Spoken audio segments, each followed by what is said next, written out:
Greetings, my friends. Welcome back to Ding Dong Darkness Time. I am Allison Dixon, and I hope everyone here in the States had a lovely Thanksgiving holiday, whether you feasted with family or rolled solo in preparation for that strange liminal space that exists between all of the winter holidays up through that depressing first week of January. This week, I am crossing the feeds yet again by sharing a guest appearance I made last month on the Silver Linings Handbook podcast with Jayson Blair. We discussed the topic of our collective obsession with darkness.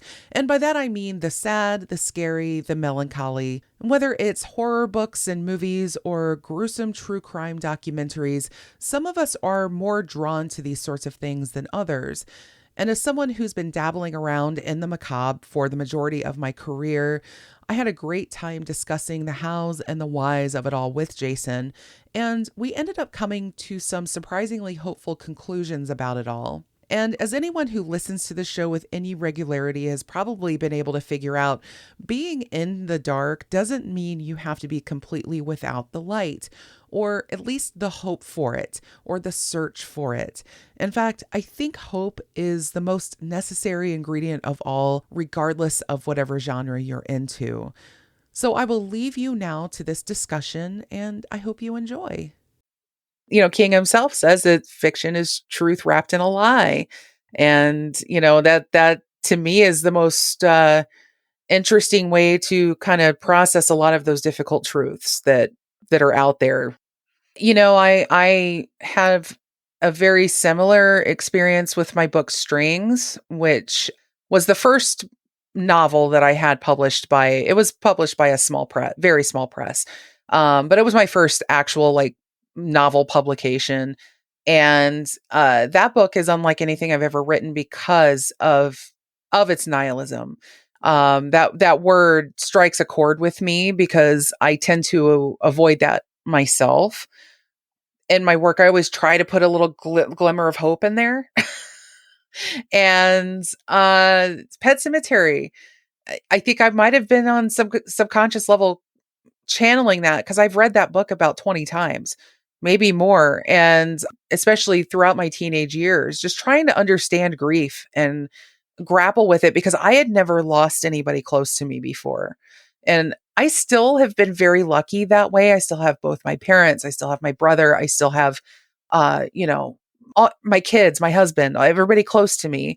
And I haven't experienced that level of grief that is expressed in Pet Cemetery. And I think I was trying to expose myself to it in some way, open myself up to it.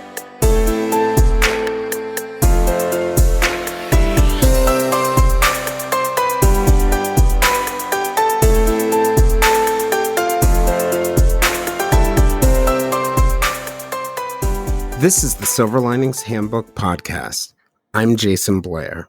That's Allison Dixon, who's been writing novels and short stories for more than 15 years, and who is the host of the Ding Dong Darkness Time podcast.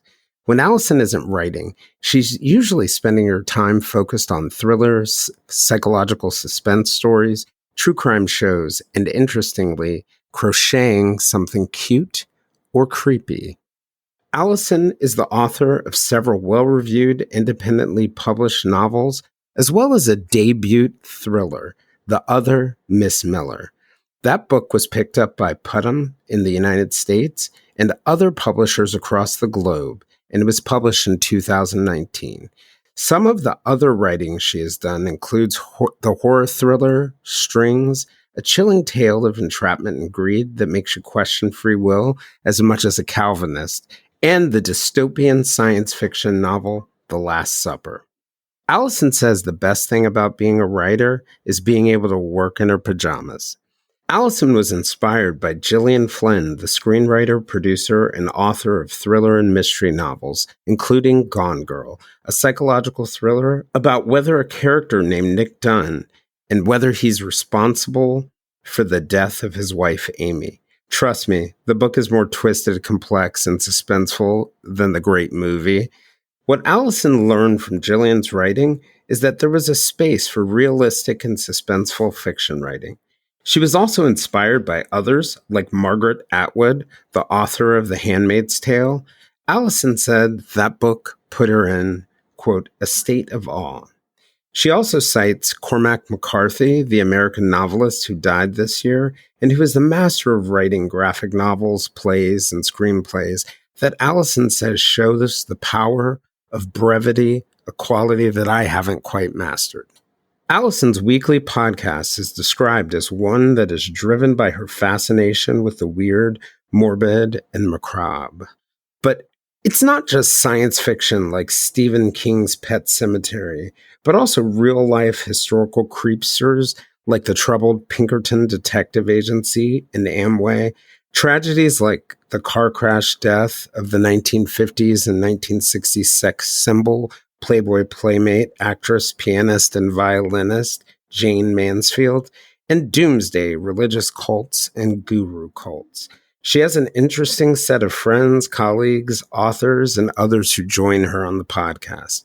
Allison also works as a writing instructor for the Kettering, Ohio Rosewood Arts Center, where she helps young people with writing. Allison has also worked in sales, merchandising, and customer service. For someone rooted in thrillers from the dark side, Allison is a kind and compassionate person who helps listeners on her podcast see the life lessons that we find in dark arts, which are often easier to process than what's in front of our faces in real life. Today, we're going to talk about all of those topics and explore our fascination with darkness.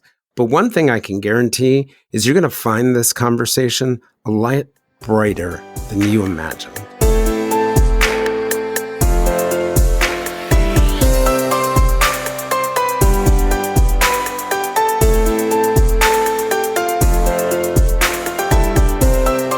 Allison, I just wanted to thank you for joining. One of the, I don't think I've ever told you this, but one of the ways that I came across your podcast was I had actually, I had seen your name, I had interacted with you online through our probably shared love of the Prosecutors podcast, but someone started dropping in the chat, ding dong darkness time, exclamation point, over and over again. And I was like, what in the world is this crazy person who's having a ding dong darkness seizure talking about? So I found out really quickly that it wasn't a seizure.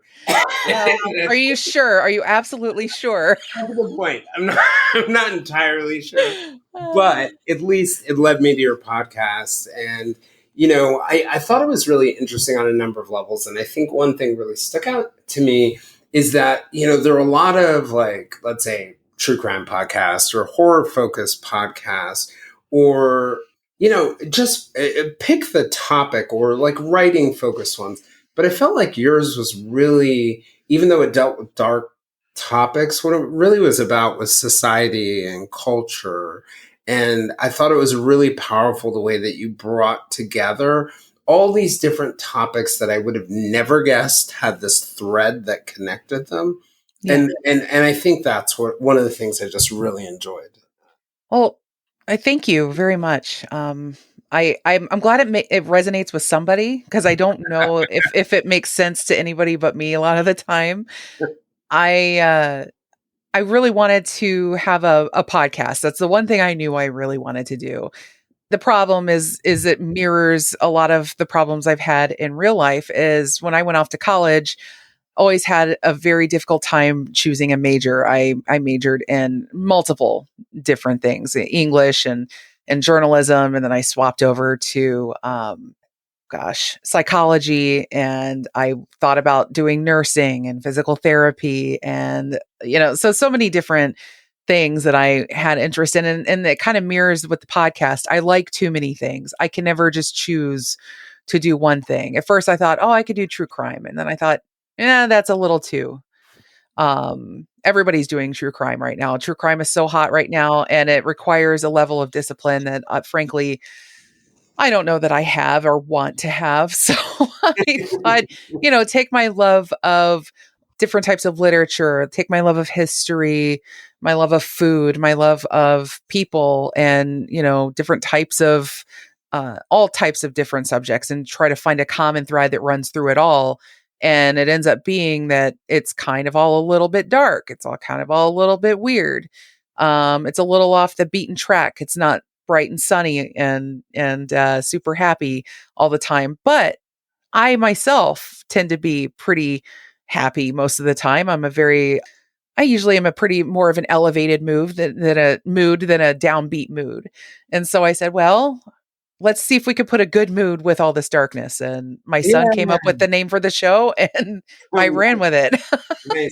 So it's funny you say it is definitely, it touches on dark topics, but I don't find it actually dark because there's these moments of insight that are like aha moments that I think are super powerful. And what you were saying just totally resonates with me because it was quite funny. So, when I initially, and it's like what you've done is you've created your own independent study. And I feel very much the same way. But I remember, I don't know, a couple months in, I had said, I don't know what this podcast is on. Mm-hmm. One of my friends who I was texting about it, she said, oh, that's really easy. You really like to talk to interesting people. And I'm like, right. Yup. You got Yes. me. Because, people are like, is this a true crime podcast? Is this a psychology podcast? Is it a blah, blah? This is anything I'm interested in. Right. Right. That's exactly right. It's your own playground. And that's the beauty of this medium though. And you can sort of make your own world. You can make your own fun. You can make your own platform. And that's the thread I do love seeing running through yours. You absolutely do talk to some really interesting people about really interesting things. And that's fantastic. I am terrified to talk to people a lot of the times, like on my show. So a lot of people I have on my show are friends or people I already know because I am terrified of making the cold call of, will you come on my show to talk to me? That's why I'm not a journalist. Like that's about 90% of the job. Will you call this person and talk to them? You just have to get past the nose. Yeah. It's really interesting because it's funny. So I as a journalist, the thing that I hated the most was the man on the street interview.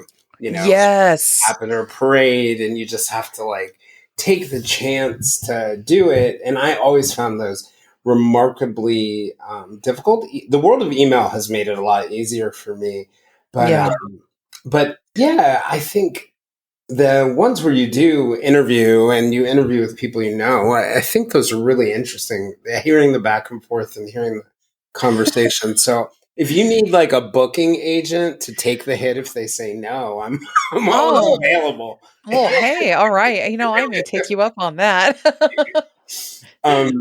So another piece of it, and I already told you, I think recently about how much I enjoyed your Pet Cemetery episode. Thank you. I love that episode. I love that book too on so many levels.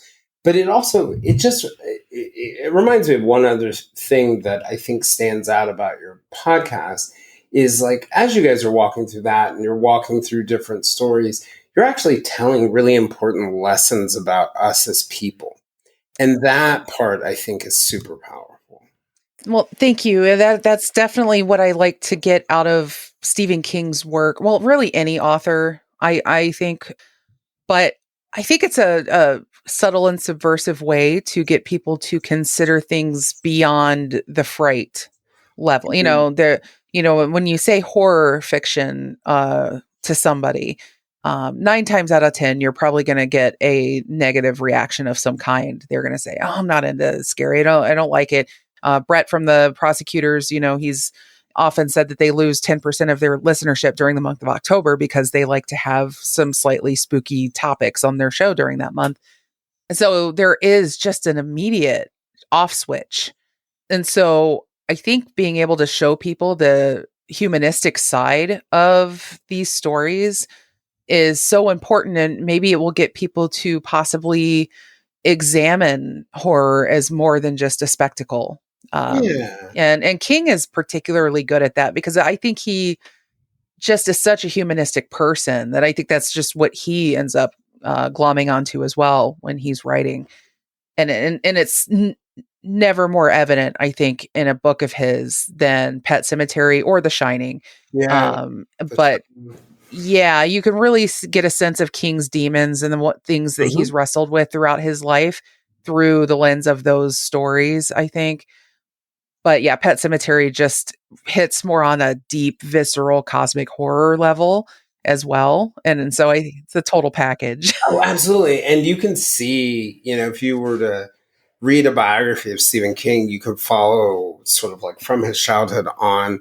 Like, it was no coincidence to me when he came out, that's wrong. When he said he was sober, that the Yeah. next book was Misery. I was like, okay, this makes sense. It Yes. totally makes sense. Right. Yes. And really, I mean, that book, I yeah, for the people who haven't heard my show, I think I did what about 8 or 10 episodes on Stephen King's books, and Yeah. I'm probably going to do another 8 or 10 at some point down the road cuz I celebrate the man's entire catalog. Um but but the You mentioned Misery. yes, yes, yes. And Okay, it's Misery. a book, it's a book about Ad an author. addiction. Yeah, Yeah. it's really I about mean, addiction. yeah. And so it's funny. I had read it before I think, really, like, my addiction had really opened up. And one of the interesting things about it for me is, it's sitting on my shelf in the other room. It was actually a reference point for me during my sobriety Yeah. because I finally got the metaphor, right? I got the metaphor. There were different moments in my addiction where I was like, okay, like, as I was getting to the point where, like, I've hit rock bottom and I'm quit. And, like, the last thing that was in my way, the last barrier in my way was my fear that if I got sober, I wouldn't be able to write anymore. And that was Yes. frightening to me.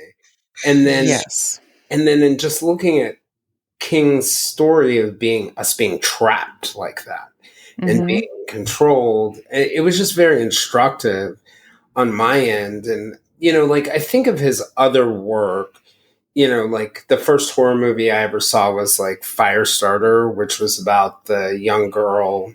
I think it was the young girl and I was totally hooked by the book when I read it, but it was the young girl who's had telekinesis or Or the ability to start fires with her start mind, I fire, think. right? Yeah, yeah. Her Mhm. parents were the ones who had telekinesis. Yes, because they were all part of, like, a government experiment or Yeah, right. something, right? Yeah, yeah, yeah, Mhm. yeah. Yeah. And then I read Christine and I read Oh, Carrie and Christine is so good. I think that's one of the more unsung stories of his. Birds of People look at that as more of a pulpy horror story because it's like a haunted car. Yeah, right. But the way that it deals with social issues and the whole aspect of the dynamic of Arnie, who becomes just consumed by this thing that he finds meaning in it. Again, I mean, I feel like, again, I'm going toward the addiction metaphors with him, but Well, it makes sense yeah, because that's yeah, all early career where he was yeah, struggling with that kind of stuff. It's kind of like when Eminem came up with his first album, I'm Not Afraid, afterwards. Like, it was very much tied to that and that being yeah, central. And I yeah. mean, to your point about Christine, like, I mean, how many times in our real lives it's horror, but do we become obsessed with things and make them so much the center of our life that they create? We see that in relationships. We see that with parents and their children. We see Yes. all sorts of, it's a metaphor for something very real. I think obsession in a lot of ways too, and really we kind of blind ourselves to it. We stick our heads deep into things and don't pull them out. And so I often feel like it is like sticking your head into a cement mixer. Just getting all life in general often feels that way to me, and trying to make sense of that and kind of slow that rotation down and examine the pebbles up close instead of just feeling like and so I think King just manages to narrow our focus and to some very particular human struggles, and we can, like, pick them apart and find places that we can relate. I mean, I completely get it too with the sobriety thing. I was pushed or really dragged kicking and screaming into sobriety recently, for health reasons Mhm.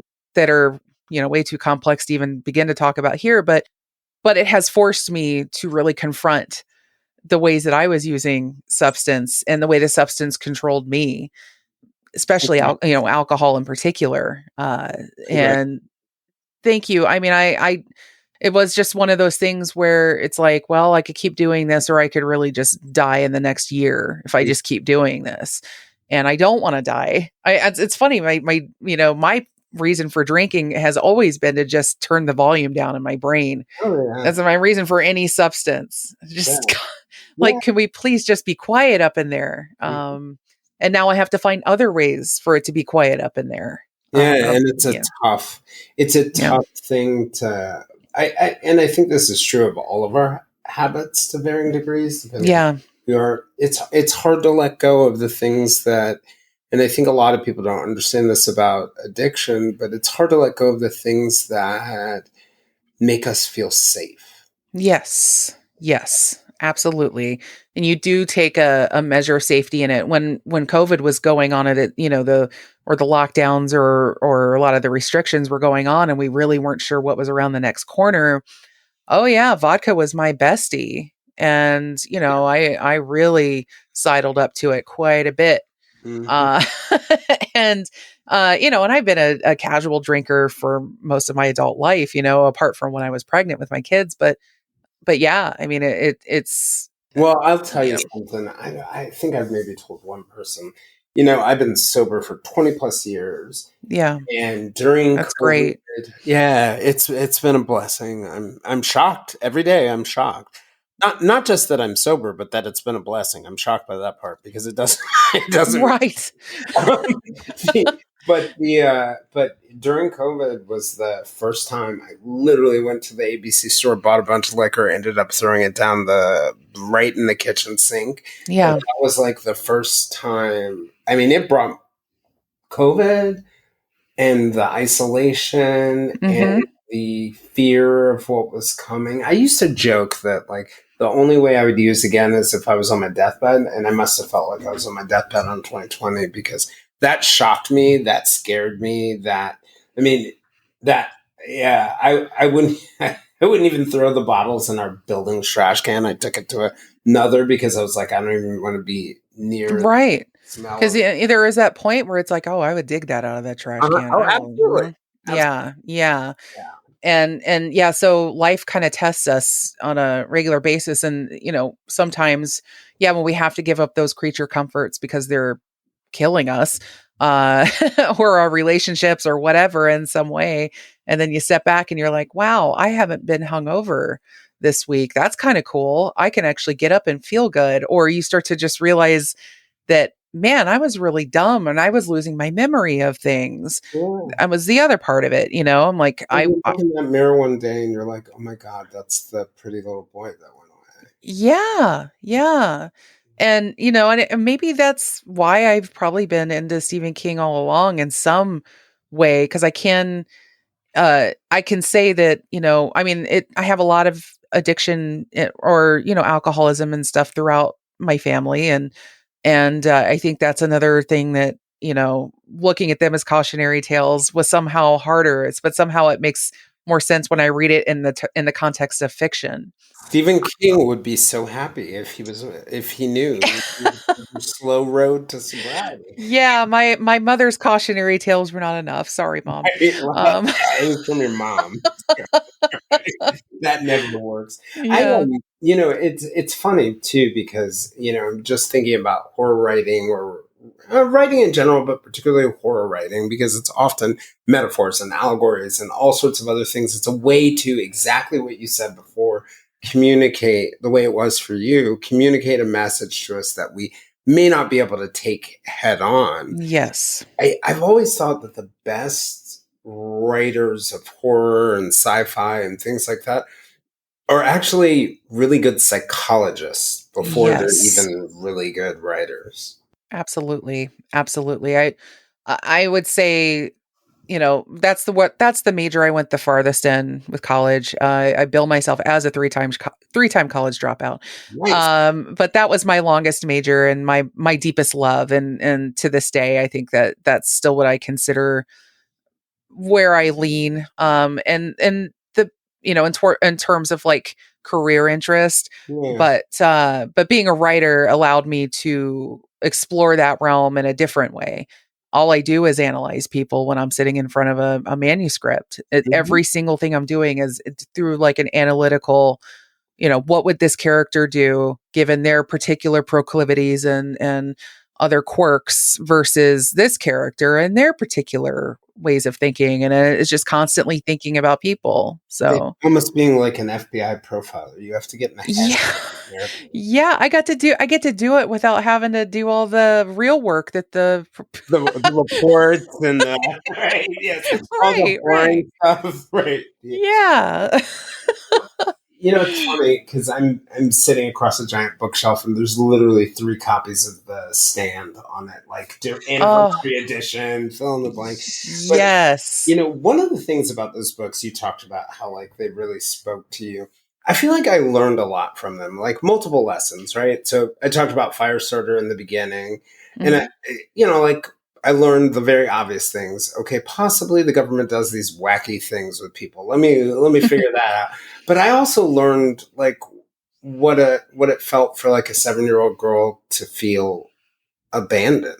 Like I Yes. have wonderful parents and I never could have imagined what that felt like or if you jump to something like The Stand and all of its many stories are about family and survival and Mhm. also like spooky government stuff. But in all of his books, I've learned important tactical and big picture lessons. Like, I don't know if I would have been the kid who would have never been the bully if I Mhm. hadn't read Carrie, right? I Right. also would not have known that women had menstrual cycles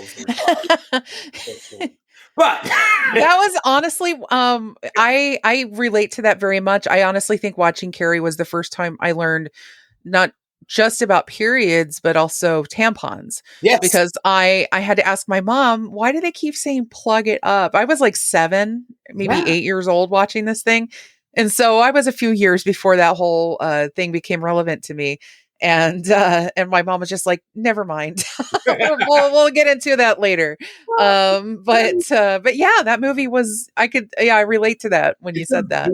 It's a visceral scene, and like I feel like I picked up so many. It's funny you mentioned that because that I picked up like how embarrassing that might be for a Oh, teenage girl or yes. other things like that. So I in so many ways, like I think a lot of the qualities that I I do learn from nonfiction. I totally learn from nonfiction, but I think it's hard for me to even imagine how many lessons in life I've actually picked up from fictional stories. I think you would have to read some really crazy memoirs from people to get close to some of the human experience that you can really take in through fiction. Yeah, and it's hard to Um, be authentic in a memoir. That's it a really is. It really is. I've often pondered how I would tackle writing my own, and I don't think I could do it. I don't like talking. I mean, it's funny. I'm sitting here talking about myself a lot, but in the sense of like, and I like talking about that's myself in because the I lure you in. yeah, I mean, I like it in the greater context. I like to insert myself into the context of a lot of things, but in the sense of like, if people ask me, questions about my work or questions about my process, I will absolutely talk about it, but I will admit that that's a harder topic for me to find the vocabulary for compared to Mm.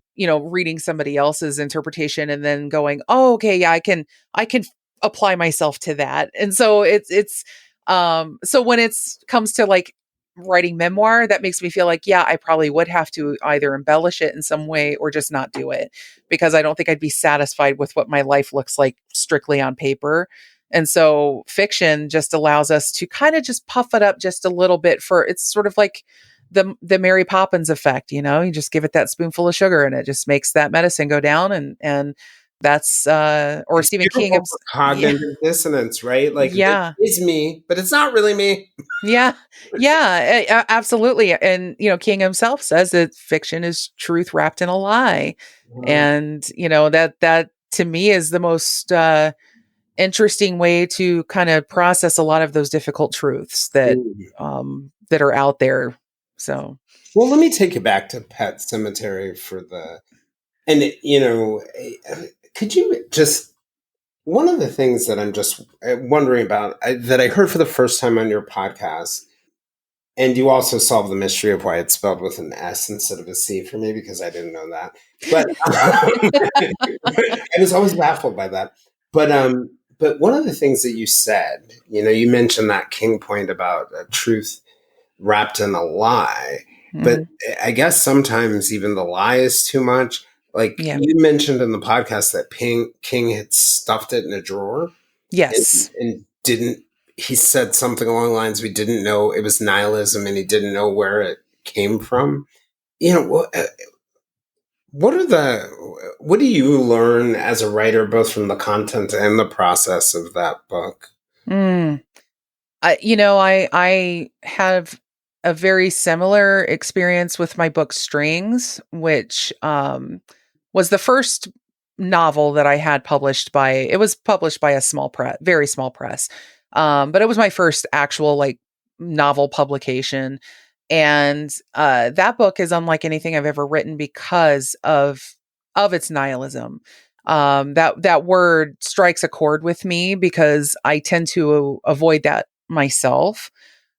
In my work, I always try to put a little glimmer of hope in there. Hmm.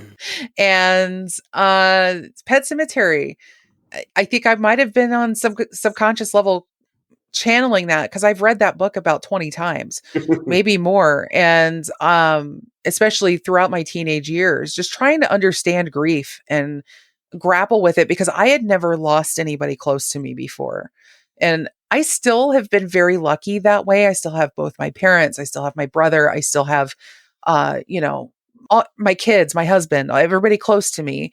And I haven't experienced that level of grief that is expressed in Pet Cemetery. And I think I was trying to expose myself to it in some way, like open myself up to it. That and If I had to correct me if I'm wrong, as I recall, like in Pet Cemetery, it was a doctor somewhere out in the Midwest, right? That um moves to Maine. yes, from Chicago to Maine. Mhm. Okay.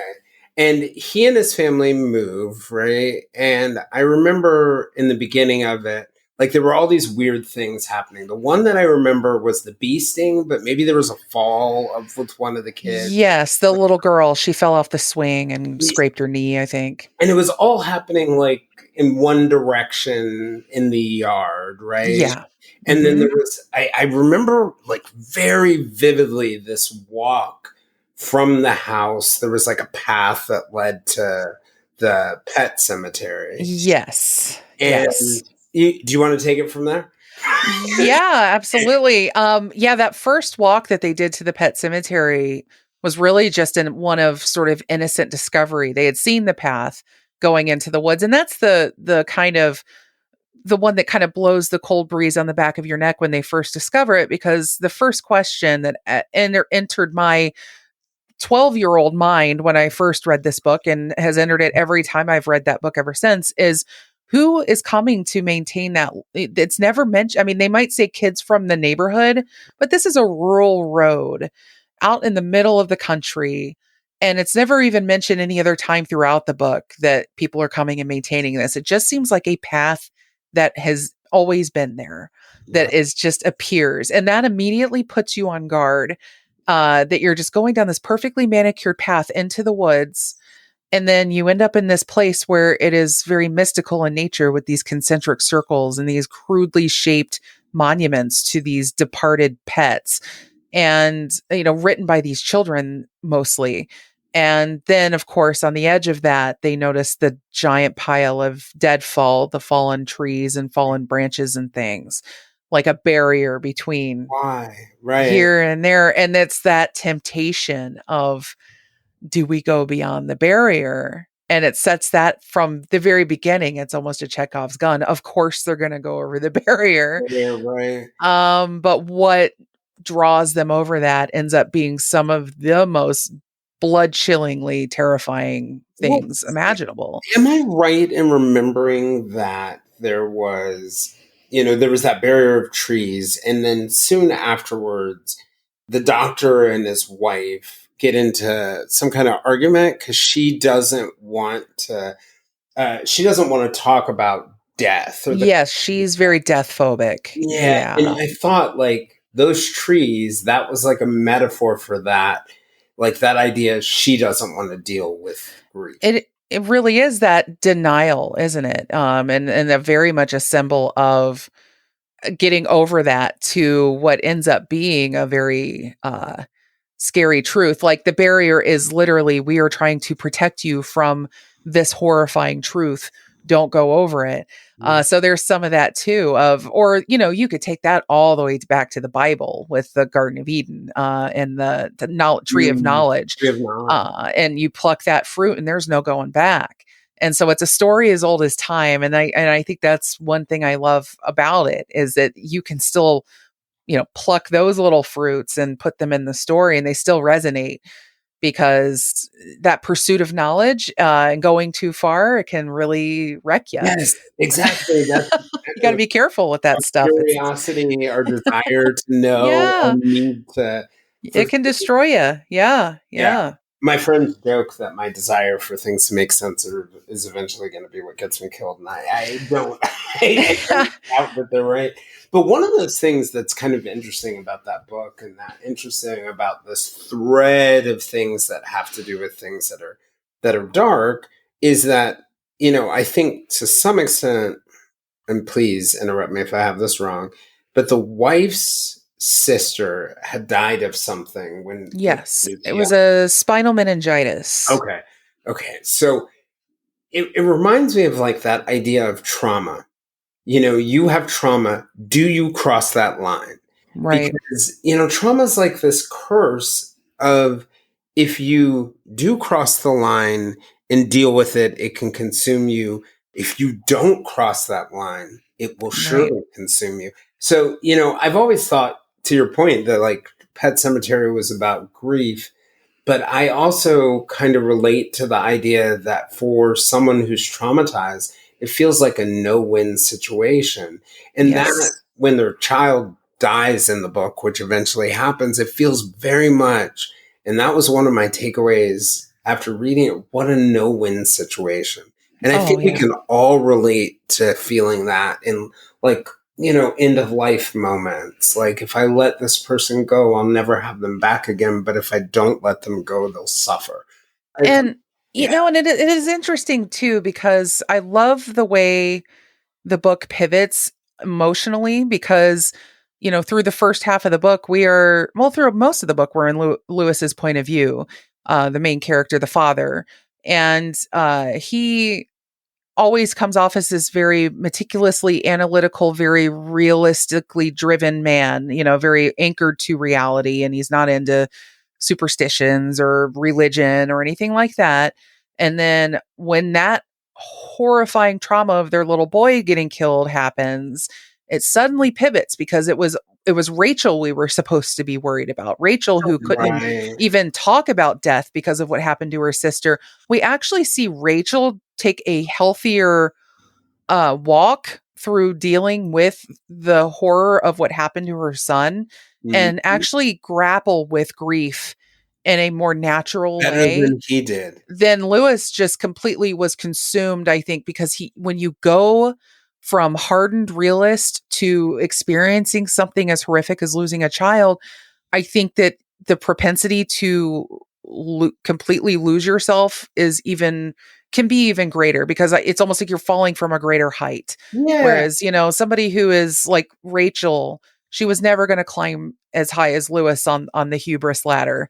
And, and so when she lost her son, she didn't have quite as far to fall because she always knew it was going to be a horror. Like, she already knows death is the most horrible thing ever.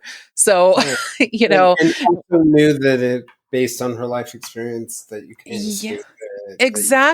Exactly. And so on the one hand, she was in a very deep place of denial in the first half of the book. And then she ended up being the saner one. And of course, it didn't end up doing her much good, but it made it more tragic ultimately, seeing what happened to her as she was trying to wrestle with, so many different things through the death of her son. So, but I think Lewis ultimately does, That's the dad, Lewis, yeah, embrace. Lewis, and he absolutely represents that being a like the denial and the inability to internalize and grapple the difficult things, which I think is honestly a very male trait. Mm-hmm. And I think that King told that so superbly. I think he nailed that on the emotional level and gave a lot of credit, I think, to women who, you know, have a higher pain threshold physically and I think emotionally in a lot of ways as Oh well, just, yeah. because of that. So, I mean, people can come at me all they want for me saying that, but No, it's I think true. it's been no, my Yeah. experience to your point about the Yeah. physical one, that when I think of my families and my on both sides, my parents, and I think of all the suffering that's occurred, it's often been the women who are standing up, holding us up, holding. Yeah, I mean, yeah, it's and the men have to they don't want to face it because they're afraid to fall apart because if they fall apart, then they can't be there. They can't be the rock or the support that they think they need to be all the time. Yeah, and if you're a man, it's a lot easier to think that you're invincible because Yeah. there are fewer enemies, there are fewer predators for men than there are for women. And I Yeah. think women have to grapple with the idea that the world is not safe in a way Yes. that men don't have to.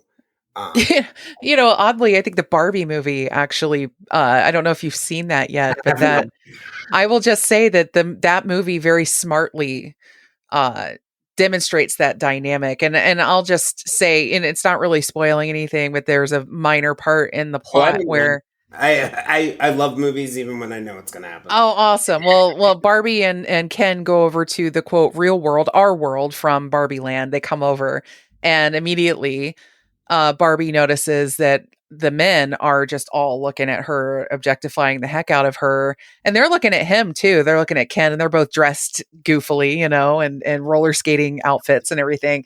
And she is just like, this is kind of creeping me out. What is going on here? And Ken is like, I don't see the problem. This feels good. People are This feels noticing right, me, right. And it's Yeah, so that was like, no, right. this is meant the male female dynamic here, guys. Like just in Period. that Period. perfect little No. scene Well, and that's great. I am yeah, definitely now going to go see it. That is great.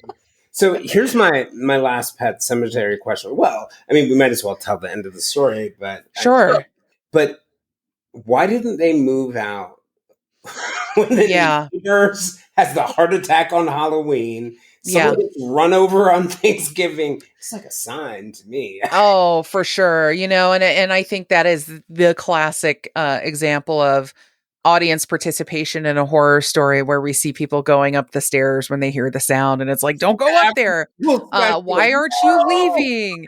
Yeah, yeah. And honestly, yeah, I would feel like especially after the son Yeah. dies, but it all happened very quickly. I Because mean, he was it hit by a truck, right? After. yes, he did. And within like 2 weeks, I think Lewis had dug him up and buried him in the Micmac burial ground where dead things come back to life. So, and yeah, they should have absolutely. I think it is like the other interesting point to take out of that is I think that don't lose yourself too much in the grief as you're wrestling with it because you have people around you that you need to be with your people in times of hardship and pain and people tend to turn inward and go and hide.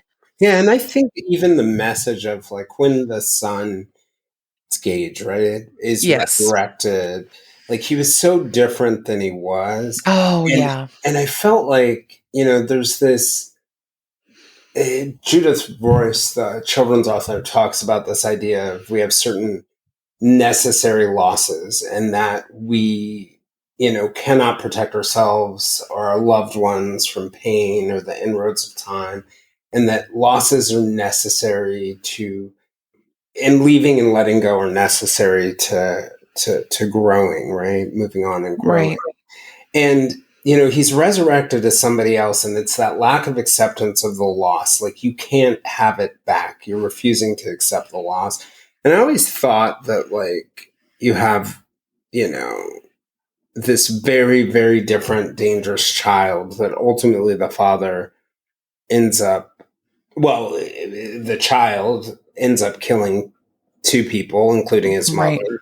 Yeah. And then ultimately the father has to kill the child. And Right. it's the having to let go, right? The cost of not letting go. Yes, absolutely.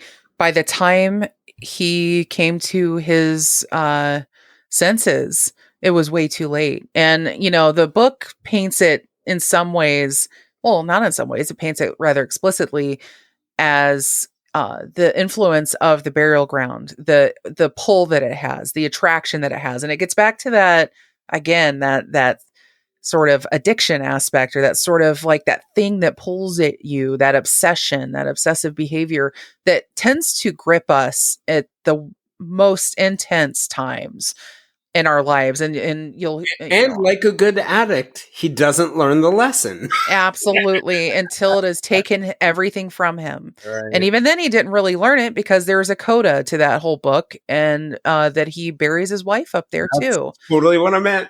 Yeah, yeah. So the cycle repeats. Did I have to ask you why we are on Stephen King and we don't? I'll have to have you on my show if your answer is yes, because well, I'll have you on my show anyway, regardless. We'll talk about anything, but I have lots of dark things I can talk about. yeah, absolutely. But have you read the Dark Tower I have. series? I have. Okay, so then you also I have an know, yeah. autographed copy of Dark Tower #1. Oh, it is just absolutely, that is the one series. I bought it in the late 90s when it was just 4 books, Mhm. and I read all 4 in a fury. I was completely obsessed, and then I got to the end of book 4, and then I went right back and picked up book 1 and started reading it again. I could not let myself go out of that. I was completely obsessed and became a tower junkie from that day. And and that's sort of like the and fantasy epic, but as I recall, am I right that he did he not think, am I right in thinking that he didn't think his fans would necessarily gravitate toward those stories? Yes, it was very much a passion project, a little niche project for him. And I believe he wrote book 1. I think he was only about 21 years old when he wrote it, which is incredible to me, because I revisit that series every couple years, and it completely blows my mind every time I read that first book and realize that he's younger than my oldest son now, when he wrote that. And it's Because he combines like the old west magical stuff. There's yes, definitely like some, King Arthuring or King Arthur type stuff in there. And yes. I'm like, I don't even know if I knew that much at that age. No, it's incredible. And then he went, and I don't think he wrote the second and third books until a few years later, like until his star had caught. And then he had that first book ready, and then I think then they let him release the other books. And then it was just the 3 books for a while, and then he got even more famous. I don't think he wrote book 4 until well into his career, but well, into the 90s, really. Not bad as So George R. R. Martin and yeah. I mainly ask because I mean, again, that's his magnum opus, and again, he tackles that theme of addiction and obsession, in his own way with that story. Roland, Yeah. the main character, is on that quest for the Dark Tower, which is this. It's supposed to be this kind of a nexus at the center of the universe. Is that the best way to put Yes. it? Exactly. Yeah. And what was that? Roland is from a world that's quote unquote left or moved on, right? Yes. Yeah, mid-world, which yeah, different level of the tower as they would call it. And you're right, King Arthur plays a lot into it. It's very much of a how we would imagine it. Although it feels like a King Arthur world that was built in the dust of a much greater civilization, that is no longer, is what it Well, always kind of felt like. speaking of darkness, in the beginning of that, when I first read that, I could not figure out the main character, Roland's. I could not figure out what the heck his motives were. I knew he wanted to get to this dark tower, but as it, Yeah. yeah, It was really, that first book is really almost just a silent meditation in its own way, and it stands on its own. I mean, somebody could read that book and never know about the rest of the story, and it would and go about their life, and not know that that whole story ties together not only just the 7 books of the main series, but there are several short stories. There is an 8th book that is kind of an offshoot, and then there's all the other stories that in King's realm that tie into the Dark Tower as well. So it's sort of like the spine of his whole existence. I mean, which is kind of funny because So that's I'm what the gonna Dark get Tower is. I'm gonna get kicked out of Stephen King club right now when I tell Yeah. you what my favorite book of his is. Oh, okay. I'm ready. Girl Who Loved Tom Gordon. No, I will never kick you out of the club. You are in the club. You're gonna stay in that club. That book is I just beautiful. love the story of her in the woods, listening to the baseball game, Yeah. conserving her food. Mm-hmm. It reminded me of, there's a monster and there's only a monster in the end, but it has nothing. It so much has to do with what's going on in her own head during the entire trip and the journey and the learning that's Yes. going. And, even the people searching for her, going after her, I always felt like that was a powerful metaphor for me. I think during times where I was lost on my, on my own or in my own space or whatever was going on, just this idea of like traveling in my own head with plenty of people worried on the other sides, not being able to find me, Mm-hmm. and this just trying to find rest and peace and having something like Tom Gordon, the baseball player, that just Yes. helps guide me through. And I just thought, she's by the end, she's got pneumonia, she's knocked out, Oh, you yeah. know, I she mean, gets yeah, to the monster and is like, whatever. she through all of that, she had her North Star, and I think that's such a powerful thing, and it's a great story for kids to read, to be honest. I would let any 10-year-old read that book. And it's good because it's a short book, so I think a 10-year-old could read it, feasibly, for over the course of a few days or whatever. But because I think not only it's a powerful story for just about everybody, and that resourcefulness that he Yeah. gives her is kind of a beautiful thing. And I think it felt real. It felt unique to a 9 or 10-year-old kid, because they would be just old enough to realize they're in some shit, but also old enough to maybe be able to find their way out, or kind of like keep That's a going. childlike, Yeah. there's something about, I think, that childlike optimism that's hidden underneath it all that I Yeah. those of us who are adults don't always. I think it can be harder for us to hold on to or find. Oh, yeah, for sure. I you know, our our mutual friend, I think, Robert Palmer, he Mm. posted this quote. I have no idea where it's from, but he posted it today, and it said, "Be the person who still tries after failure, after disappointment, after frustration, after heartache, after exhaustion. Just be the person who continues to show up." And that's what I Yeah. always thought about her, that she was just the person who kept on going. And I think that, that idea of, as an adult, reading that book and tapping into something, I was barely an adult, but tapping into something childlike, right? To Mhm. get me through. I was going to Yeah. ask you something. You were talking earlier about, like, we were talking about the, truth with a lie, Mm. wrapped around it. And we were talking about, like, that idea that sometimes it's easier to write about ourselves or our own heartaches or our own worries through fiction. I was just curious. So, like, I obviously, fiction is what got me into writing, but I became a nonfiction writer Mhm. and became a journalist. And part of what really kind of like kept me from pursuing fiction was I knew I could not write authentic characters. The real world characters, totally, I could authentically write Yeah. them. Yeah. I struggled with things like dialogue because I would go back and read my writing and be like, yeah, that's not what that human would do.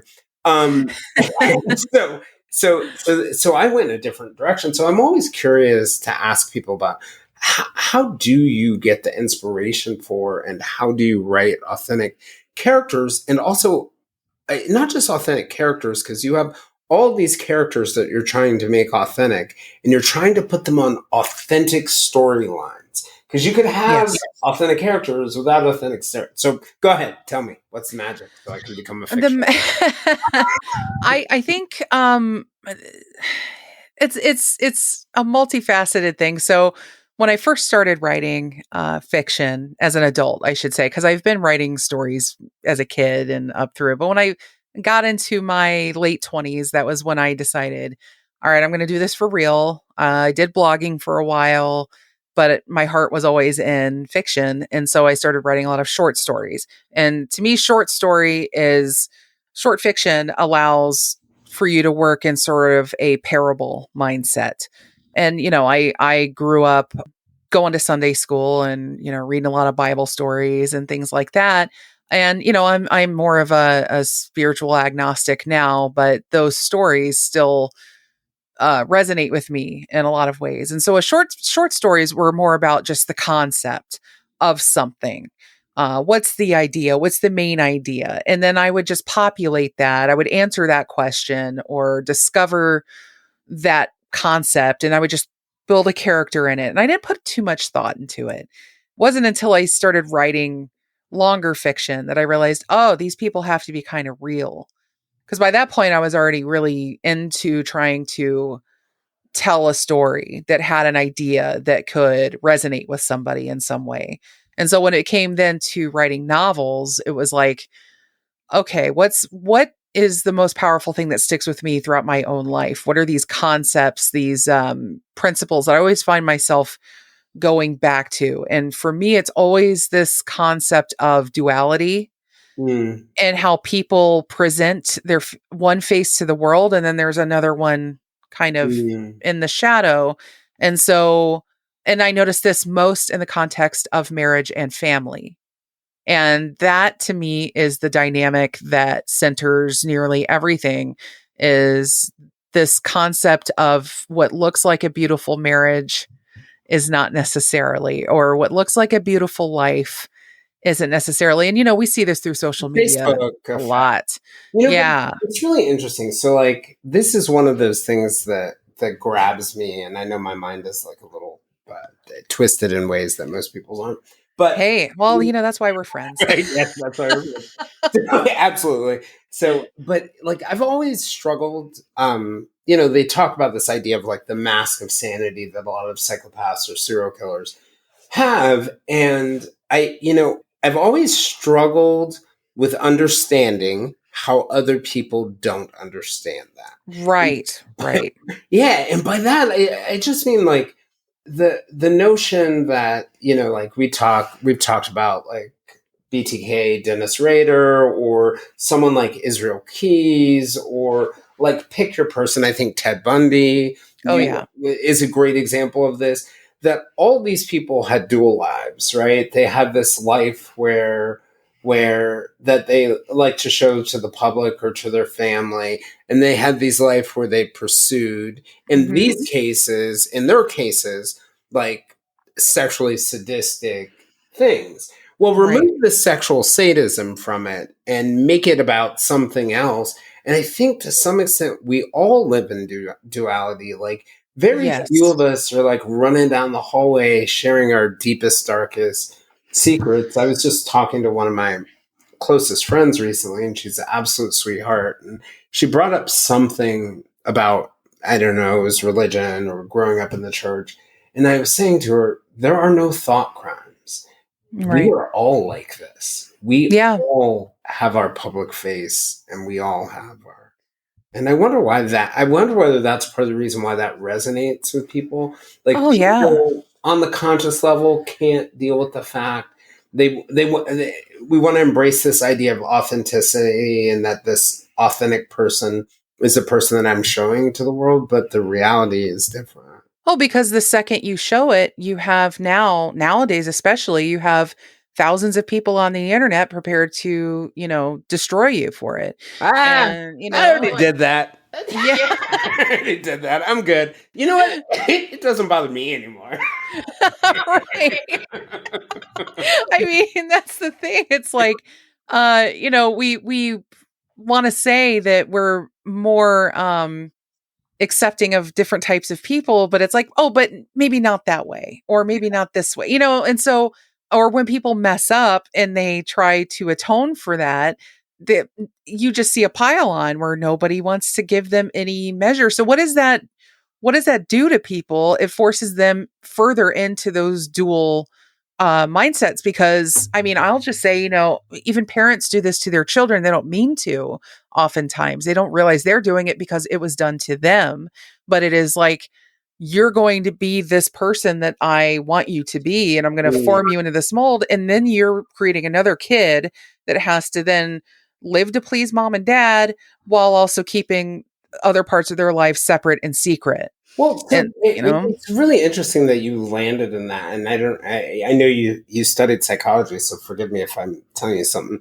Right oh now, no. but like Carl Jung had this Mm-hmm. theory of the shadow, and a lot of what Carl said may have been a little bit hokey, but this idea of the shadow, and it's really, it really, it resonated with me. This idea that we're almost like our purest selves as children, and no matter how good our parents are, how loving they are, how much they want us to be, who they want to be, the little things in life, their likes, their dislikes, their hopes for Mm-hmm. us, their dreams, what society tells us, causes us to stuff a little bit of ourselves and a little bit of ourselves at a time, and it's Yeah. like a shadow that follows us. and Right. and one of the things that he sort of hoists is like, if you embrace your shadow, Mm-hmm. there can be great things that come from it. If you don't embrace your shadow, you might become like Richard Nixon, right? Like where your demons are Absolutely. driving you your whole life. And I always, like when I'm working with clients or even colleagues when they're talking to me about their lives, I'll often ask them to go back and ask your parents what you were like as a kid. And we'll Yes. contrast that to where they are now, and it's shocking that it's Yeah. so different. That Absolutely. uh, It's funny, I have a much more negative view of myself as a kid than my parents do. mm, And that's wild to me because I know that I could be difficult. I was very argumentative, and I was very I didn't I was often fighting against type. I was feeling like I was being cast a certain way as this sort of innocent, gullible, sweet kid. mm, And I was like, no, because that's minimizing me. me and my worldview and how I see things. They just didn't feel valid or validated at all. And so, Well, and I society don't, screams yeah, those are negative things. yeah, It's very interesting you say that, Allison, because you mentioned that part about being like an innocent, gullible child. hmm Like, yeah. society might scream there's something wrong with it, but I actually think there's something beautiful or even wonderful about that. I wish I had appreciated it more, because I think if anything, it forced me to grow up way too fast. And I was a mother by the time I was 21 and married at 20. And because I thought, okay, the kid stuff's done. And it was mostly because, being young sucked, because I had, bullies, and Where'd you grow I up? hated school and all that. So what was that? Where'd you grow up? Well, I was born in Oxford, Ohio, but then we moved up to Pontiac, Michigan when I was about 3. And so I spent the majority of my childhood was in Michigan, Okay. in suburban Detroit area. And then we moved back down to Ohio when I started high school. And then I moved out to Washington State when I was 19. I essentially ran away from home and set Mm. up shop out there and got married and all that. So I'm kind of divided in Where'd you between go? Where'd you go? multiple places. You mentioned bullying and not feeling. Oh yeah, when I was a kid, I mean, especially I was the very gawky, like very tall, very awkward, big kid, and I didn't fit in very well at all. And things were very brand driven back then, and I think they still are to a large extent. But I didn't have the right shoes, I didn't have the right look, I didn't have, and I was never in with anybody, and so that made me very self conscious about fitting in with people. And so I kind of like isolated myself a lot. And I think that's where I started reading and writing a lot because I just didn't connect with any of my peers until I was really in the middle of high school. And then I started making friends. But yeah, but yeah, once I ran away from home, I mean, and then I was like, oh, I'm a grown up now. And oh, that's sweet. That's really funny. Looking back at 20-year-old me and really thinking like, oh yeah, you hopped on an airplane. Good for you. Uh, you know, Even that uh, got to an airport. Yeah, I don't know. but yeah, it's that whole thing, going back to your point though about like the way parents see their kids and everything. I think parents just want to see their kids always remember their kids always in the best light if they love them, Mhm. and I think that's really my parents would just give me the benefit of the doubt, even though I know for a fact that I was an asshole, like a giant Okay, asshole, that a may not lot of be the the time. way that they experienced you. It really may not have been. I Yeah, maybe not. Maybe not. Maybe that's a sign I needed to maybe forgive myself a little bit. give yourself a little bit of A grace. little bit. It's Yeah, a little bit. I think Just if to I were to like judge, oh, I would hate to judge my 5-year-old or 7-year-old self. But like I think for some of us, that kid who might feel like he's being argumentative or being difficult, that for us it's like endearing to us, or it's a sign of growth, or it's a sign of like independence. And yeah. I wouldn't doubt that your parents don't legitimately view it very differently than you. No, and now that my kids are grown and I see how they are and they're free to have their opinions and they're free to express themselves, and I tried not to repress them. Although I find to a certain extent we all do that to So ourselves. hard, right? Yeah. So even they have a bit of duality that they deal with, no matter how open and accepting we've tried to be. Mhm. I think it is really a natural It's a human battle tendency. among ourselves. It's a battle Yeah, within ourselves, for right? sure. Yeah. We can talk, and it's true. I think society and parents play a role, but it's really driven more by our desire to be loved and Yes. us associating love with certain things. Yes. Yeah. Yes, I agree. The I was going to ask you just a little bit about, for you, do you remember your first books or authors that inspired you, that really Mm. sort of like where, you mentioned that thing about how writing gave you a space where you sort of felt safe. Did reading do that? And were there any authors for you? Oh, as a young reader, it's kind of funny. One of the earliest book I remember absolutely loving as a kid, like a very small kid, a very simple book. But it was Goodnight Moon was my favorite book as a child, and I think I was obsessed with the artwork in it probably more than anything because the book is very Mm. simplistic. It's a kid saying goodnight to all the objects in his room before they turn off the light and go to bed. But there's something very trippy about that book. I don't know if you've seen that book in a I long haven't. time or not. Not, The art not recently. the artwork in it is like something out of like a fever dream MC Escher, almost. right? If you just turned up the saturation level on it just a little bit, I mean, it's like a bad trip almost. And I was like, upset. I didn't know that that's what I was obsessed with as a kid. That's just how my adult brain interprets it now. But I couldn't stop staring at the imagery in this book. And honestly, I think from there, I started seeing stories as any story that would have this notion in So it. interesting what you just said. Oh, what's that? Seeing stories. Seeing Yeah. stories. That's it. Absolutely. I mean, and I look for any story that would have me or have the character discovering another world of some kind. Mm. And so anything that would make me think that there is something else beneath this world. So stories like Peter Pan, or stories like, oh my gosh, I just had A Wrinkle in Time, things like that that just had me convinced that there's somewhere other than here.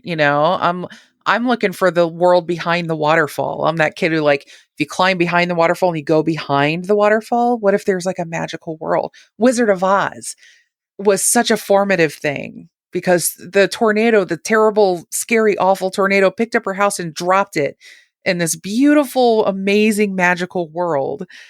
So that's the stuff that roped me in as a young reader. And then I found King at the age of 11, and I Which is not all that different. It's just a scary world, but it's still a yeah, magical world that's different. Maybe there was like a drive or a desire for you to be taken to another place. I think there is I freak people out, and I've said this before, and this is where people usually turn off their brains where I'm concerned is I've way back before we really knew how crazy Elon Musk was, and he wanted to do that whole Mars thing Mm-hmm. where, sending people up there to form a colony and live.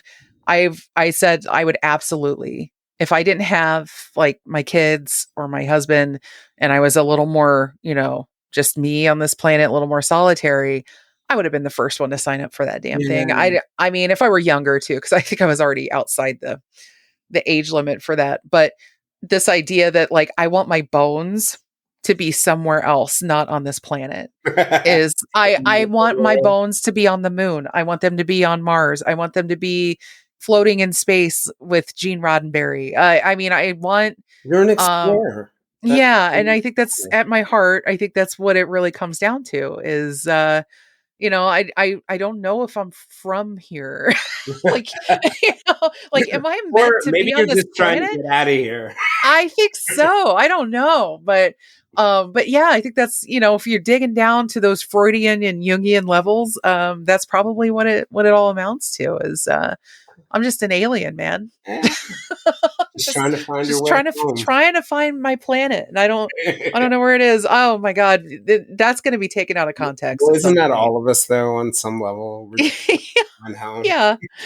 We're all, there's a reason why ET resonated with people. Oh, for sure. For sure. I am phoning home. My finger is glowing, my friend. I am ready. It's time to go. Beam me up, Scotty. I am ready. But I'm just trying to make the best of it because I know I'm marooned on this planet, and I got to make the best of it. And luckily, there are some humans I like you. So. Handful here or there. One of the things I was thinking is just King was a turning point for you into sort of stuff that was darker. I'm just curious because, like, we were talking about Pet Cemetery before and grief. What do you think the cost for us as people, whether it's true or whether it's fiction, what's the cost? What do we lose by not paying attention to or avoiding darkness?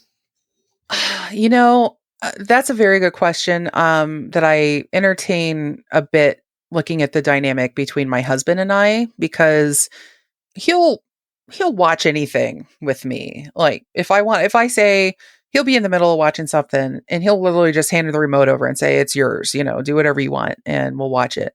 And I don't often like to do that because when I want to watch something, it's usually going to be some messed up documentary or, some dark crime documentary or something like that. And I know that that's not his bag. And so he's not into horror movies. He's not into true crime. He's not into any of that.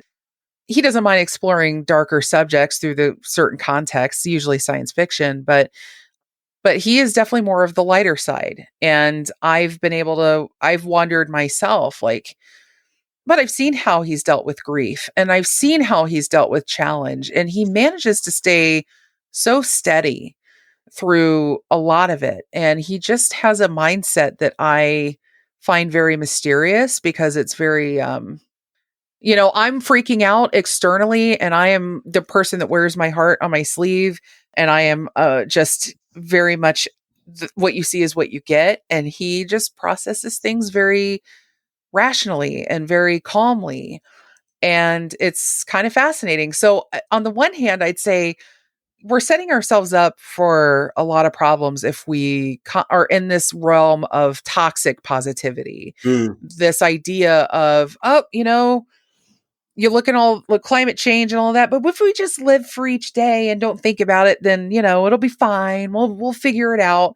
And meanwhile, coastal cities are disappearing, and and all these places Right. are on fire. And so that kind of denialism is the more dangerous thing. I just think that there are people that process it differently, and we have to be careful not to assign a negative thing to that if we don't see someone apoplectic over something. They might be processing it in a different way. So I think it really depends on how people are behaving. I think what it comes down to, and you can usually tell when people are very much in denial about something, and they usually get very hostile when confronted with that. And I don't see that in my husband, but I do see a difference in how he and I process hard Yeah, information. what So I'm taking from that is maybe it's that there are many different roads to a healthy place, and that we each yes. need to take the one that will get us there, and that through people like you and I, maybe that involves some darkness and living in Yeah. a little bit of darkness. And for other people, I was just telling you before we started recording, I've been in the head of 2 serial killers the last week, and Right. and you, it's really been much longer than a week. And Yeah. you did your research on Ted Bundy. And Oh you're telling yeah. me that book's on the shelf right now. And Mhm. I'm wondering whether there is something like about in our humanity and our pursuit for something that we get out of that maybe other people would not, but it's about honoring whatever path different people need to get to a. And yeah, and I think as long as we do get to the same place when it comes to respecting people's, I guess if nobody's getting hurt, we should respect people's paths, essentially, as long as we're not sort of like depriving other people of certain things, certain rights and certain what have you, or You we can are drive wherever you want as long as it's not over a person. right, right. And I want people to feel safe and comfortable, processing darkness how they need to. You can absolutely tell when somebody is very avoidant of anything approaching dark or Mm. horror.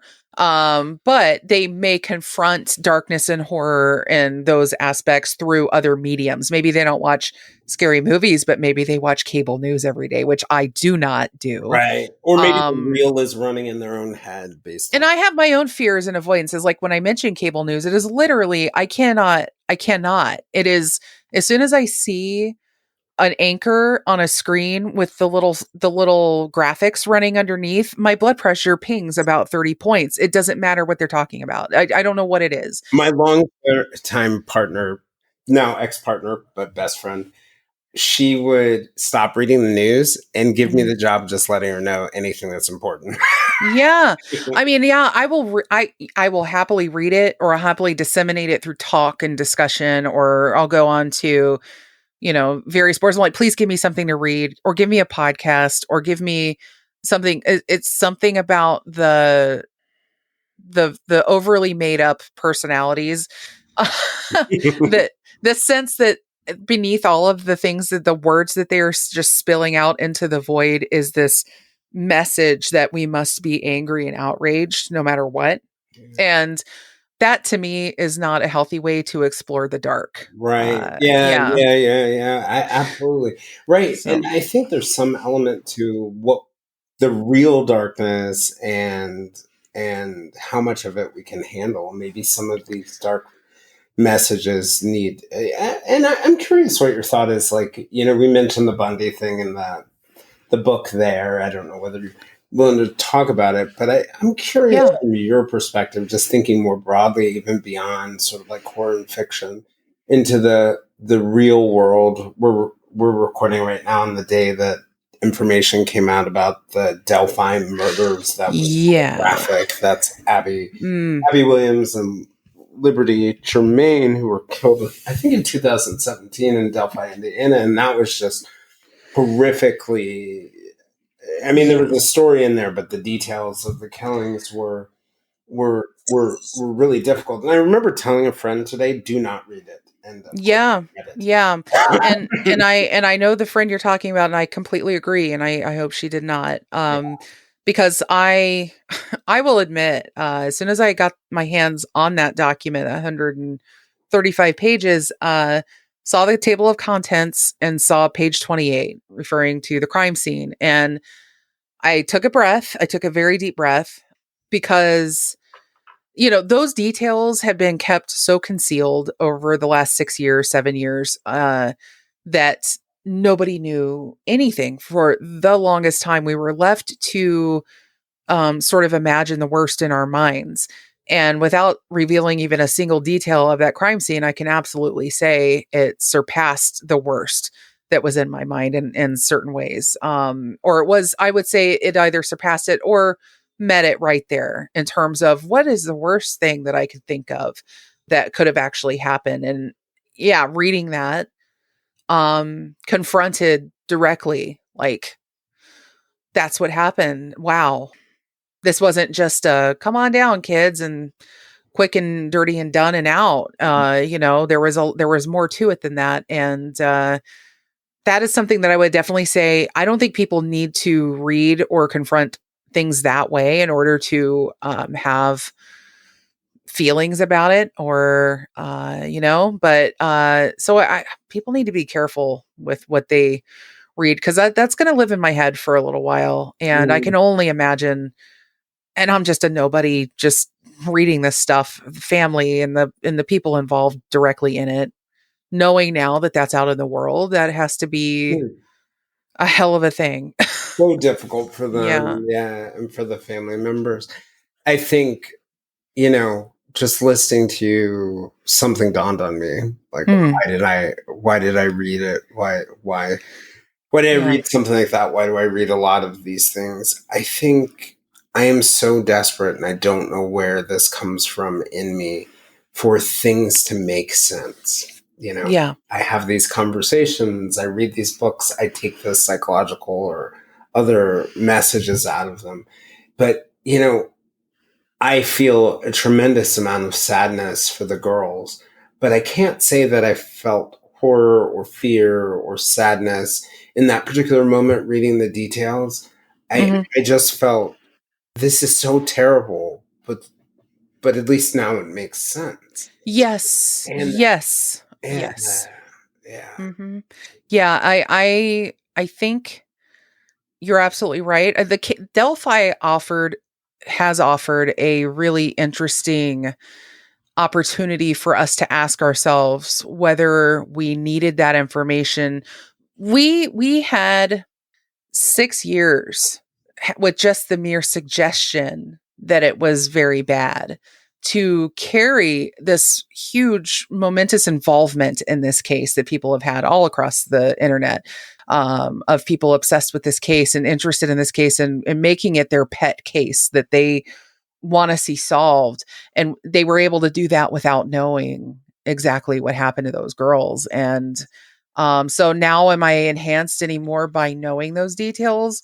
Mhm. No, but I can at least say, okay, I get why the cops were so quiet on it, Yeah. and why they didn't want those details out. Not just because they were so graphic and horrific, because we get details like that on a number of cases, with free and clear, without even having to go digging for it. Mhm. But They were very specific. they were very specific, and enough to where if you give away even a little bit of it, it might be too much Yeah. for the investigation. Yeah. But I mean, those um, poor investigators, too, in addition to the family members, because I think there's a part of us that one needs to, and I'm not going to speak for all of us, but I'll speak for me, that mhm, needs to understand things to feel mhm, safe, right? Like, if I understand why somebody like Bundy did what he did, or who he yeah, targeted, or I understand,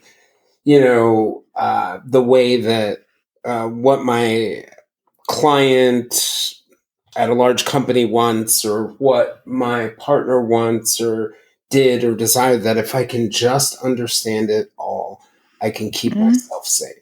Yeah. And I Yeah. think there's an element of that is going to cause me to rethink some of my more. Well, it's interesting that you put it that way too, because people that avoid are thinking they have the same motivation. They want to keep themselves safe Maybe we're just all because trying to stay safe. we are, and we're all looking for a roadmap, and I think that's we consult these court documents, or we watch movies or read books or do these things to like find our way to how to feel about stuff.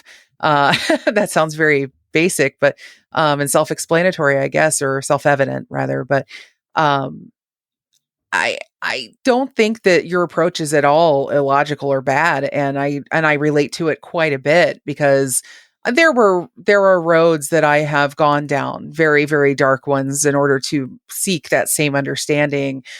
Prime example being of when ISIS was beheading captives, Mm. and there were some. I think of one American man in particular who his video got released, Hmm. and I don't know why, Jayson. I don't know why I watched that video. I should not have watched it. But I wanted to understand what, and the most base thought in my brain at that time was, is beheading anything like we see in the movies? Mm. In any of the horror movies, is it like, quick and done Yeah, and that it's over with? No. probably Uh, James Foley, right? Yeah, yeah, it is. yeah. Not, it is not like the movies. No, it is not. And it took me only 5 seconds of the worst thing I've ever seen and heard in my life on a video to get that understanding. Did it make me feel better? No, not emotionally. But now I know. Yeah, And I guess I can do what I will with that information going forward. So I don't know. I play both sides of that yeah.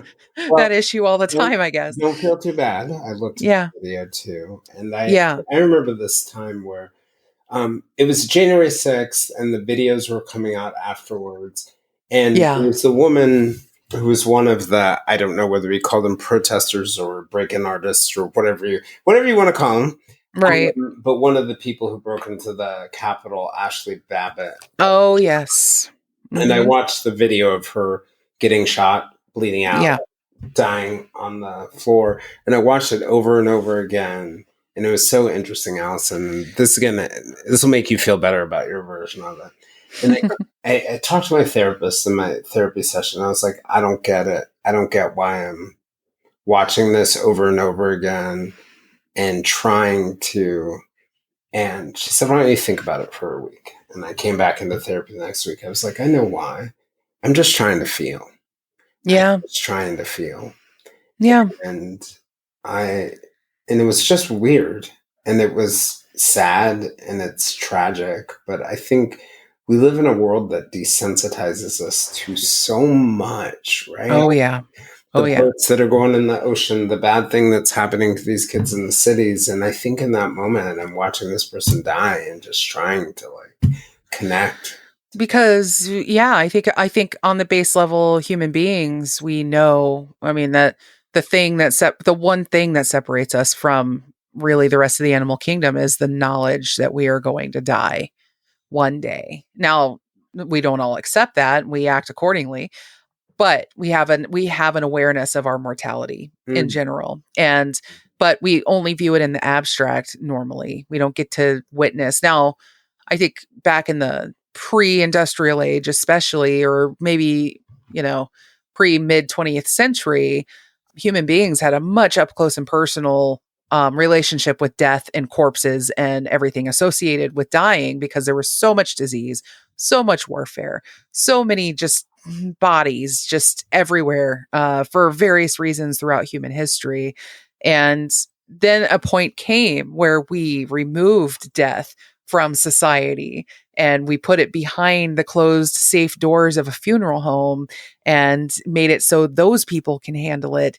And then we have really no up close and personal relationship or encounter with death. And so I think Mhm.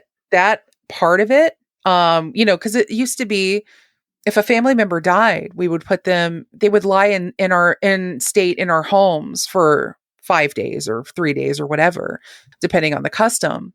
We would never think twice. We would never do that now as a society, in Western society, I should No, say. it's like pack them up, ship them out. And right. And so I think there is something where those difficult things, we removed them from our, need to function, our society, and we gave people a job to handle that for us, these Mm, funeral directors, these morgue, people, whatnot, and they handle all the yucky mm, stuff, and then we yeah. can go about it, We're, and so I we're think there that for drives it. birth, right? We're there for Mhm. birth. We're there for growth. We're there for Yeah. adolescence, adulthood. But we really are afraid of that whole end of life cycle. We really are, and it shows in so many ways, so many key ways through that have nothing really to directly do with death, but I think our fear of death just drives our so many things of the way we do stuff, and denialism for a lot of things. And so I think it then also probably creates impulses in us to get this idea. Like when you watched Ashley Babbitt die like that, I think you're right. You were trying to feel, and I think probably trying to pluck something out of the abstract, Mm-hmm. and tell your brain, this is a real person dying, losing their life right now. And that is a powerful and sad thing. No matter who she was Right? and what she believed in, that woman died in that video rather stupidly and senselessly. I mean, come on, that didn't have to happen. The moment where I stopped was when I felt sympathy for her. Yeah. And that, Yeah. and it was very. That's what it all boiled down to in the end, was she was trying to climb through a damn door, and then she was dead a second later. Yeah. And it's like, you didn't need to even be there, but you were driven there for whatever reason. And that's where you ended up. And the same goes for, the countless police videos that we see of young men getting shot to death. And, Mhm. the one that sticks with me the most and that I watched the most, was the story of, his name was, last name was Crawford. I can't remember his first name, but he was shot and killed in a Walmart that's actually in my town, just near me, Beaver Creek, Ohio. And he was the one that was carrying the BB gun around in the store that had been on the shelf. Somebody called 911 thinking he was an active shooter. The cops come in and uh, waste no second to blow this man away. And it was on the security cameras, Yeah, and he that died. was like he was in his early 20s, I He think. was on the phone with his girlfriend, Yep, yep, and just talking, yep. and then that video of just him just kind of walking around, just talking on the cell phone. How many of us have done that? Walk through a store talking on the phone, Yeah, and he's just plucking something up off the shelf and walking around with it. It just happened to be a toy gun, but that video, I think I watched it so many times, because in that video, all I could see was somebody not knowing they're about to die, mm, getting murdered, really. And then, but also the people that rushed in to do it, and how quickly they did it. And they dispatched him without a single hesitation. They walked in, shot, and he was dead.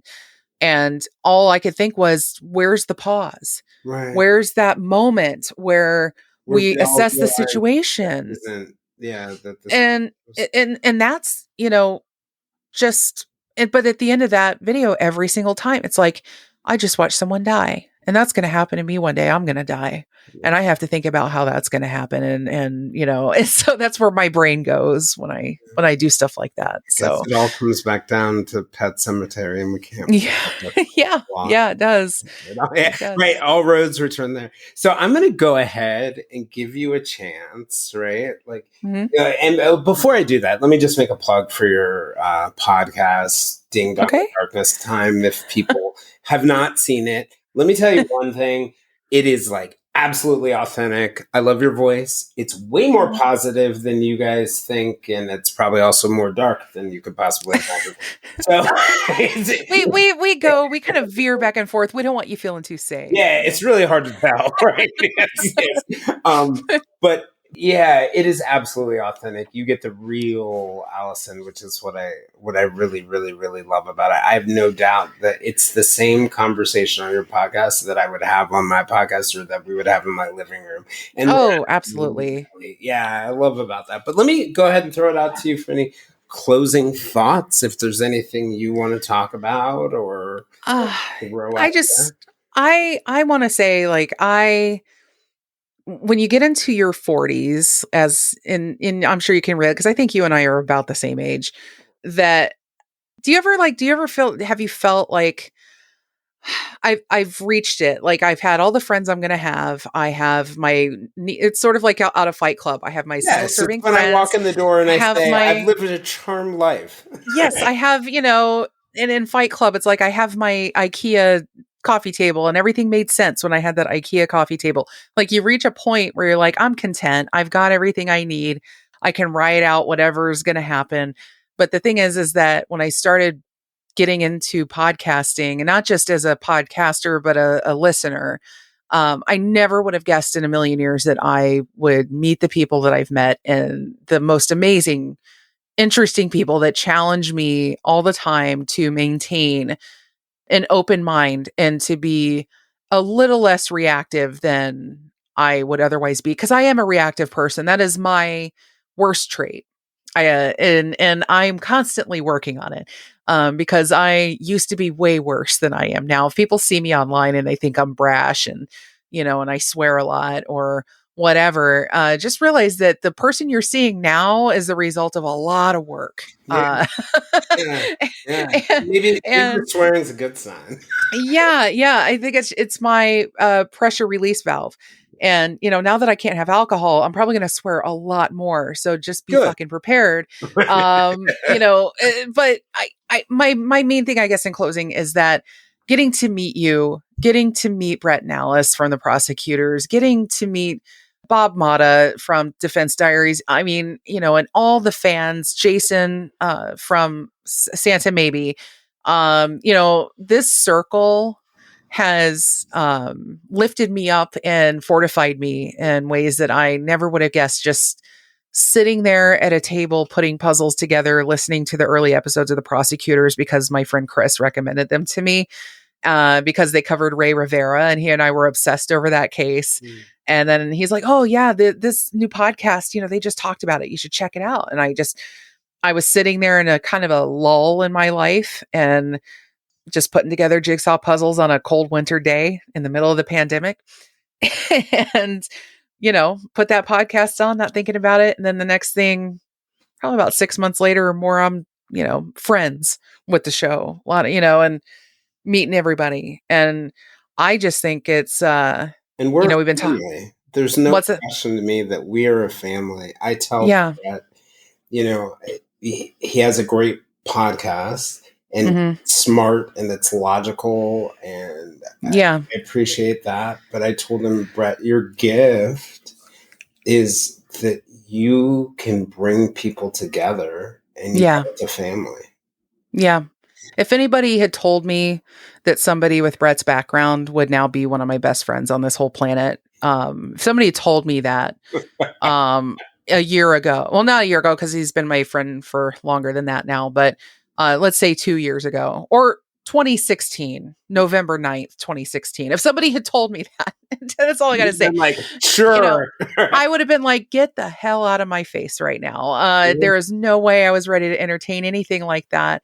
And I am grateful every day though for it, because it has pulled me back from the vitriolic precipice that we are all just kind of pushed toward every fucking day in this world when we turn on the news or we open our Twitter feeds or whatever. And then I get to pull back and remind myself that there are so many good people, Mm. so many good people. And I fell into a great pocket of them. And you guys let me hang out, even though I'm a complete derelict individual. And I am You have just no so idea. thankful. You have no idea. I'll give you a run for your money. I'm doing it. Thanks for coming on, Allison. I really appreciate your time. Oh, Appreciate the conversation. This has been it's really been awesome and deep and more emotional than I would have ever guessed, given the topic that we have. And then I'm a ding dong. I'm Queen Ding Dong over here. And we're just, but we're having deep discussions. We can do it all. We contain multitudes, Jayson, and I am here for it. Versatility.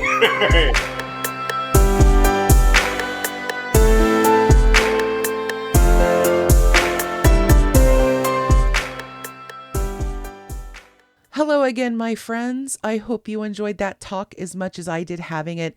Jayson is always such a joy to talk to, such a great conversationalist. And if you haven't done so already, I highly recommend you check out the recent episode he and I did on werewolves and shapeshifters here on this channel back in October, as well as comb through the feed at the Silver Linings Handbook for even more fascinating talks on a wide range of topics with some truly interesting people. As always, if you have any questions or feedback, I'd love to hear from you. Drop a review over on iTunes or Spotify, or reach out to me via email at dddarknesstime@gmail.com or over on the Ding Dong Darkness Time Facebook page.